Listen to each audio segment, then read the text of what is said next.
For the May non-farm payroll job data that was reported on June 7th, we got 272,000 new payrolls or new jobs. It's hotter than economists' consensus of 185,000. It's such a huge beat that it's actually about 4 standard deviation higher than the median estimate.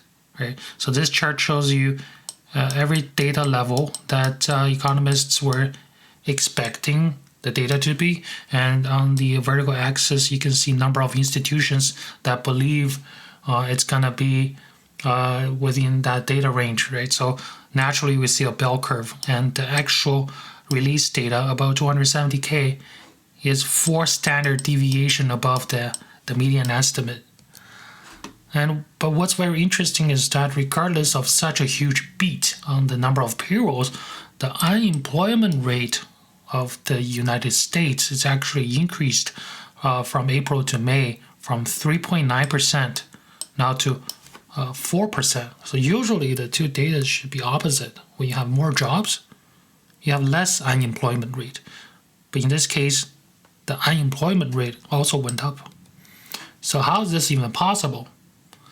This is because this is contributed by the divergence between the two surveys. The job report is made up by establishment and household survey, and apparently there's a divergence. One of them is responsible for showing us the headline payroll changes. The other survey is used to calculate unemployment rate. So according to this chart, the green establishment survey for May of 2024 surged 272,000, right? And the household survey is showing us a different picture.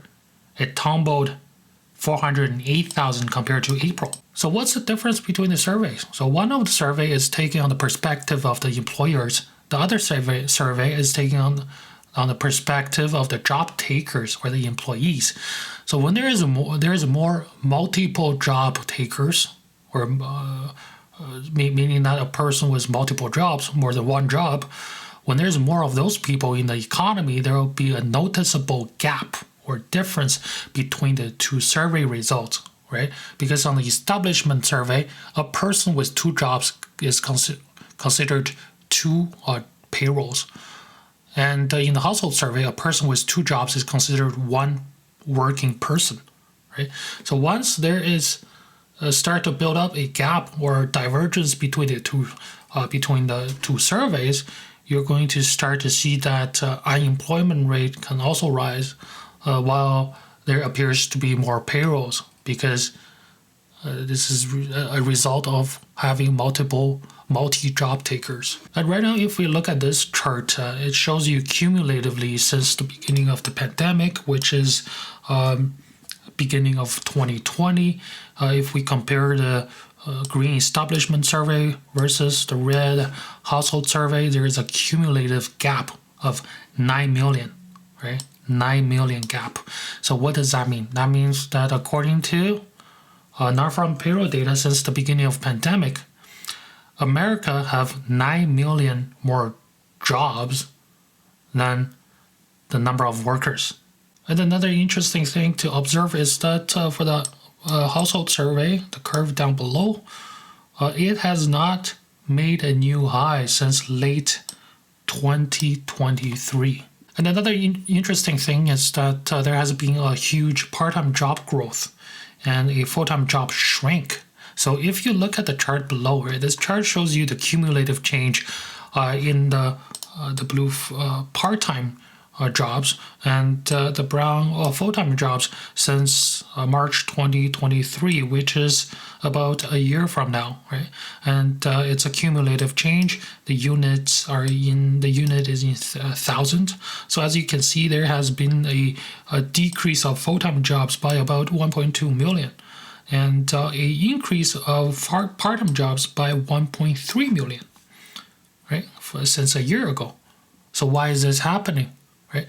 If I have to take a guess, I think this is telling us that corporate America is being cautious, right?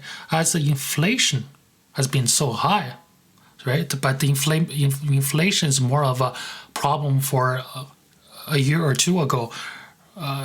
But the result of a high inflation is high borrowing cost caused by a hawkish monetary policy set by Federal Reserve. And the problem is that the high interest rate, there's no plan to reduce them, right? In the beginning of 2024, the market was expecting 6 rate cuts.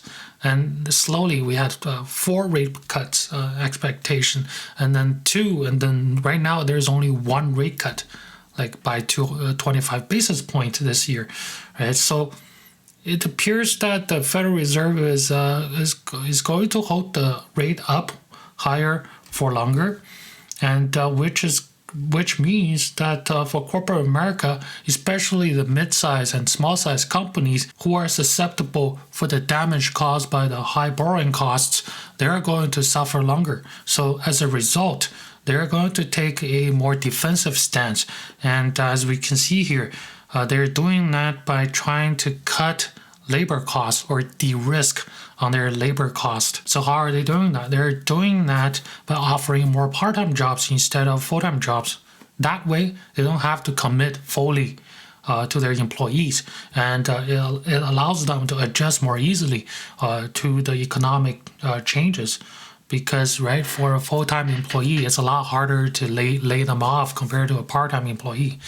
So as a conclusion, right, even though the job report seems to be hot, the U.S. labor market seems to be very healthy.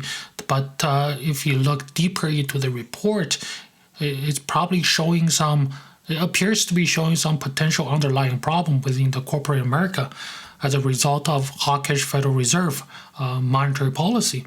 And probably the household survey right now is a more reliable indicator of the current U.S. job market condition in comparison to the other survey, which is the establishment survey. Thank you very much.